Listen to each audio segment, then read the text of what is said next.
What's up? Sapsap, sabi nila, nakadepende sa narating mo sa buhay at tinapos mo ang respetong makukuha mo. Meron pa akong bagong nalaman. Dito sa kalsada, nakadepende sa dala mong sasakyan ang respetong makukuha mo. Kwento ko lang, kanina habang traffic, may isang sasakyan sa gilid ko, no? May kotse. Sa harap ko, may sasakyan din.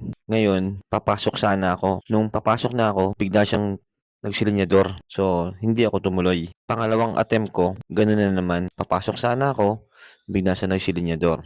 So, hindi uli ako nag-attempt. Naisip ko na, hindi to magbibigay. Hinayaan ko na. Matagal ang traffic. Tinry ko uli isa pa. Papasok na sana ako, nagsilinyador na naman siya. So, hindi ko na pinilit. Naisip ko na lang na siguro galit to sa mga nakamotor na mahilig sumingit. Sabihin na nga nating mali. Pero yun naman talaga ang realidad ng mga nakamotor. Sumisingit talaga para makalusot. Ngayon, eto na.